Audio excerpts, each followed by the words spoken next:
ভাইয়া রুলস বুঝি কিন্তু প্র্যাকটিস করতে গিয়ে পারি না, এই সমস্যাটা আমাদের সবার জীবনে আছে। কেন হয় সেটা যদি তুমি জানতে পারো যে ভাই রুলস বুঝার পরেও আমি প্র্যাকটিস করতে গিয়ে পারতেছি না, এটা যদি বুঝতে পারো কেন হয়, তাহলে দেখবা তুমি রুলসও বুঝতেছো, প্র্যাকটিসও ফাটাই দিতেছো। এই জন্য দেখবা অনেক স্টুডেন্টে বোর্ড পরীক্ষায় 100-র মধ্যে 90, 95, 98 এরকম পায়, কারণ তারা রুলসও বুঝে, প্র্যাকটিস করতে গিয়েও ভালো করে পারে এবং বোর্ড পরীক্ষাগুলোতেও তারা ভালো রেজাল্ট করে। আমি প্রত্যাশা রাখি যে তুমিও এই ভিডিও দেখার পরে তুমিও বুঝতে পারবা তোমার মিস্টেকটা কোন জায়গায় ছিল। ঠিক যে গাইডলাইনটা দিচ্ছি এভাবে যদি তুমি বুঝতে পারো, নিজের সাথে নিজে এটাকে কম্প্রোমাইজ করতে পারো, অ্যাকসেপ্ট করতে পারো, আমার বিশ্বাস তুমিও বোর্ড পরীক্ষায় 80 থেকে 90 এরকম মার্কস পাবা। জাস্ট এইটা অনেকে আমরা বুঝি না, যে রুলস বুঝি কিন্তু প্র্যাকটিস করতে গিয়ে পারি না। এটা সমস্যাটা কোন জায়গায়? দুইটা ওয়ে আছে, একটা রং ওয়ে আর একটা হচ্ছে রাইট ওয়ে। তুমি একটু খেয়াল করো আমরা কি কি ভুল ডিসিশনগুলো লাইফে নিয়ে থাকি। প্রথমে যে ডিসিশনটা নেই, আমাদেরকে কেউ না কেউ পড়ায়, সেক্ষেত্রে আমরা অনলাইন বা অফলাইন একজন টিচার ম্যানেজ করি বা একটা প্রতিষ্ঠানে আমরা গিয়ে পড়াশোনা করি, মানে শুরু করলাম, এভাবেই তো শুরু হয়। আমরা এক জায়গায় গেলাম, যাওয়ার পরে কি হয়, ওখানে রুলস পড়ানো হয়, মানে কি ক্লাস করানো হয়। এই ক্লাসটা স্যার যা পড়াইছেন আমরা অনেক মনোযোগের সাথে যত্নের সাথে নোট করি, তাই না? নোট করি। যখন উনি পড়াচ্ছেন তখন ক্লাসে এই যে রুলসগুলো পড়াচ্ছেন, এক্সাম্পলগুলা যখন দেন স্যাররা, খুবই ইজি লাগে, মনে হয় এটা তো আমি পারবো। বাট ঝামেলাটা হয় কোন জায়গায়? ঝামেলাটা হয় এই জায়গায়, প্র্যাকটিস করতে গিয়ে সব হবে, মানে আমরা কি প্র্যাকটিসে গিয়ে ভাবি সব হবে, সব হবে, প্র্যাকটিসে গিয়ে ভাবি, কিন্তু ভুল হয়। তখন কিছু মিল পায় না ক্লাসের সাথে, এরকমটা ঘটে। যে ইজি ইজি এক্সাম্পল দিছি, যখনই প্র্যাকটিসে যাই তখন ভাবি সব হবে, কিন্তু কিছুই হয় না, তখন কিছুই হয় না। যখন দেখি কিছুই হয় না, ক্লাসের সাথে ওই পড়াগুলোর মিল পায় না, তখন আমাদের কনফিডেন্স লেভেল ডাউন হয়ে যায়। মনে হয় যে না, আমি গাধা ছাত্র, আমি পারি না, আমার একটা বন্ধু পারতেছে। এই জায়গায় তোমার যখন মনে হবে তুমি ভালো ছাত্র না, তোমার কনফিডেন্সটা ডাউন হয়ে যাবে, তখনই তোমার রেজাল্টটা খারাপ হয়। ঠিক এইটাকে রাইট ওয়েতে নিতে হবে। রাইট ওয়ে হচ্ছে তোমাকে টিচার ম্যানেজ করতে হবে, একদম ভালো টিচারের কাছে পড়তে হবে, এবং সেই টিচার শুধু পড়াচ্ছেন ব্যাপারটা এমন না, টিচারের লেভেল হতে হবে মেন্টর লেভেলের, অর্থাৎ একজন মেন্টর যে কিনা দিক নির্দেশনা এবং গাইডলাইন এবং স্টুডেন্টের প্রবলেমগুলো বুঝে। অর্থাৎ এরকম একজন টিচার এবং মেন্টর প্রথমে এই জায়গা থেকে এসে তোমাকে এই রাইট ওয়েতে সিলেক্ট করতে হবে। অর্থাৎ তুমি যেমন ভালো কোচ তোমার জীবনে রাখবা, তত ভালো প্লেয়ার হয়ে তুমি বের হয়ে আসবা।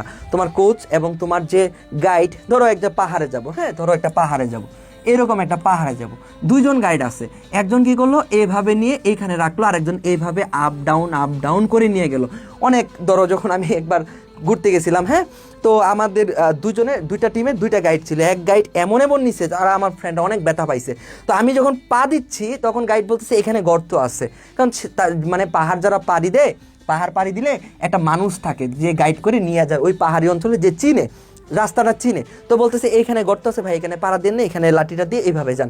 তখন তো আমি পড়ি না, কিন্তু আরেকজন ঠিকই পড়ে গেছে গাইডের কারণে। ঠিক আছে, যেমন ডক্টর ভালো দেখাইলে যেমন চিকিৎসাটা ভালো হয়, ঠিক তেমনই ডক্টর খারাপ দেখাইলে যেমন চিকিৎসাটা খারাপ হয়।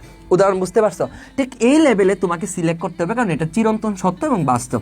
অর্থাৎ তোমাকে একজন ভালো টিচার এবং মেন্টর সিলেক্ট করতে হবে। উনিও সেম তোমাকে রুলস পড়াবে, রুলসের ক্লাস তুমি বুঝবা, উনি তোমাকে ঠিকই এক্সাম্পল দিবে, তুমি এক্সাম্পলগুলো সুন্দর করে নোট করবা। এই পর্যন্ত ঠিক আছে। তারপরে যে সমস্যাটা হয়, একজন টিচার তোমার দায়িত্ব নেয় না, অর্থাৎ প্র্যাকটিস স্যার করাবে, এখান থেকে বেশি শিখবে। মানে তোমার যে প্র্যাকটিসটা, যে কিভাবে সাঁতার কাটতে হবে, অনেক কিছু তোমাকে ডিটেলস আমি বুঝাইলাম, এইভাবে সাঁতার কাটতে হবে, তোমাকে পানিতে নামায় দিলাম, মানেই তুমি প্র্যাকটিসে গিয়ে দেখো ক্লাসের সাথে কোনো কিছু মিল পাও না, অর্থাৎ সাঁতার কাটতে গিয়ে দেখো ডুবে যাচ্ছ। ঠিক এই জায়গায় যে প্র্যাকটিসটা কে করাবে বলো তো? প্র্যাকটিসটা করায় দিবে স্যার। যে স্টুডেন্টরা 90, 95 করে পায়, হ্যাঁ, 80+ পায়, উনাদের যে এই স্টুডেন্টদের টিচাররা যারা আছে, উনারা কি করে, উনারা প্র্যাকটিস করায়, প্রচুর প্র্যাকটিস করায় স্টুডেন্টকে দিয়ে। স্যাররা দেখায় দেয় এইভাবে প্রতিদিন বসে বসে প্র্যাকটিস করায়।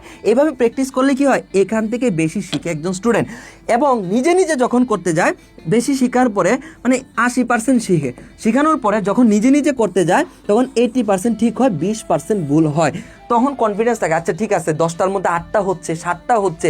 তখন সে কি করে, এই যে 20% ভুল হয়েছে না, মানুষ ভুল থেকে বেশি শিখে।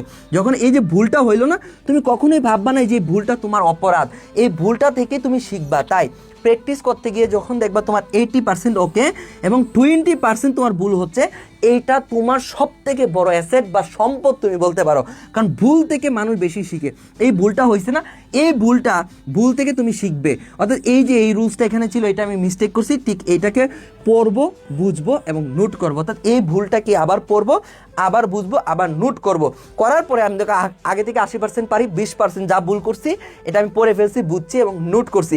তারপর যখন এই ধরো হচ্ছে ঢাকা বোর্ড, হ্যাঁ ঢাকা বোর্ডের তুমি একটা হচ্ছে রাইট ফ্রম অ্যাবাভ সলভ করতেছো, এর মধ্যে 80% হয়েছে, তোমার 80% হয়েছে, 20% ভুল করছো, এটাও তুমি কি করলা, শিখে ফেললা। এটাও তুমি শিখে ফেললা, তারপরে কি করলা, এটাও তুমি নোট করে ফেললা, এটাও তুমি নোট করে ফেললা। তারপর যখন তুমি রিভিশন দিবা তখন দেখবা যদি 100% হচ্ছে, তখন তুমি বুঝবা যে তুমি ঠিক আছো। অর্থাৎ 20% ভুল তোমার জীবনে ভুল না, এই 20% তোমার জীবনে শিক্ষণীয় বিষয়, যেটা আমি ভুল করছি এটা আমার শিখতে হবে। তার মানে প্র্যাকটিসে গিয়ে, সাঁতারে গিয়ে যে আমি একদম সাঁতার কাটার মানুষ হয়ে যাবো ব্যাপারটা এমন না, ট্রিটমেন্ট নিয়ে যে আজকে সুস্থ হয়ে যাবো ব্যাপারটা এমন না, সুস্থ হওয়ার পথে থাকবা, সাঁতার শেখার পথে থাকবা। তাই তোমাকে শিখতে হবে, এই মেন্টালিটি রাখতে হবে। ক্লাস করলাম, স্যারের নোট করলাম মানে প্র্যাকটিসে কি আমি 100% না, স্যার প্র্যাকটিস করায় দিছে এইগুলো আমি 80% পারি, তারপরে যখন 20% মিস্টেক করি ওখান থেকে আমি যখন শিখি, রিভিশন দিই, ওইটা হচ্ছে পড়ার প্রসেস। তাই আমি তোমাকে যদি সহজ করে বুঝাই দিই একটা ডায়াগ্রামে, সেটা হচ্ছে দেখো রং প্রসেস মানে মিসকনসেপ্ট হচ্ছে ক্লাস করলাম, নোট করলাম, প্র্যাকটিসে গিয়ে পারবো। নো, তুমি কখনোই প্র্যাকটিসে গিয়ে পারবা না। তুমি যখন সাঁতার কাটবা পানিতে নেমে তোমাকে একটু শিখাইতে হবে। অর্থাৎ এই জায়গায় তুমি ক্লাস করবা, নোট করবা, প্র্যাকটিসে তোমার টিচার তোমাকে 80% তোমাকে একটু সাঁতার কাটাবে, একটু শিখাবে। এখান থেকে তারপর তুমি যখন নিজে নিজে করতে যাবা তুমি ভুল করবা 20%। এই ভুলটা ভাই জীবনে ভুল না, এই ভুলগুলো থেকে তুমি কি করবা, এটা শিখবে। এটা শিখার পর তারপর যখন রিভিশন দিবা দেখবা তুমি সব কিছু পারতেছো। এটা হচ্ছে তোমার হচ্ছে স্ট্র্যাটেজি। প্র্যাকটিসে গিয়ে ভুল মানে ভুল না। প্র্যাকটিস করতে গিয়ে ক্রিকেট খেলে আমি অনেকবার আউট হইতে পারি, বাট এটা লার্নিং যে এই জায়গাটায় আউট হয়েছি, ম্যাচে গিয়ে এই জায়গাটা আউট হওয়া যাবে না। তাই প্র্যাকটিস করতে গিয়ে কনফিডেন্স লো করবে না, বাট প্র্যাকটিসটা টিচারকে 80% করাই দিতে হবে। তারপর 20% তুমি করো, ভুল করো, সমস্যা নাই। এই ভুলগুলো থেকে তুমি শিখো, শিখলেই তুমি দেখবা পারবা। তাই প্র্যাকটিস করতে গেলে ভুল হলে এই ভুলটার জন্য আমি লো কনফিডেন্স, আমি খারাপ স্টুডেন্ট এমন না। এই ভুলটা থেকে আমি শিখবো, শিখার পর আমি যখন রিভিশন দিব তখন আমি পারবো। অর্থাৎ যে রাইট ফ্রম ফার্স্টের একটা উদাহরণ দিলাম বা প্রেপোজিশনের উদাহরণ দিলাম, প্র্যাকটিস রুলস পড়ছো, প্র্যাকটিস করতে গিয়ে মোটামুটি পারছো, যা তোমার ভুল হয়েছে এটা তোমার ভুল না, এটা তোমার শিক্ষণীয় বিষয় যে ও আচ্ছা এটা আমি ভুল করে ফেলছি, এটা শিখি, পরবর্তীতে যেন না হয়। এটা হচ্ছে সঠিক প্রসেস পড়াশোনা। তাই রুলস বুঝি কিন্তু ভাই প্র্যাকটিস করতে গিয়ে পারি না। তাই এভাবে তুমি একটা ভালো টিচারকে মেনটেন করো, ক্লাস করো, একটা ভালো মেন্টরের অধীনে থাকো, নিজের একটু মাইন্ডসেটটাকে চেঞ্জ করো যে প্র্যাকটিসের ভুলটা মানে আমার শেখার জিনিস, এটা আমার দুর্বলতা না। সো ভালো থাকো, সুস্থ থাকো।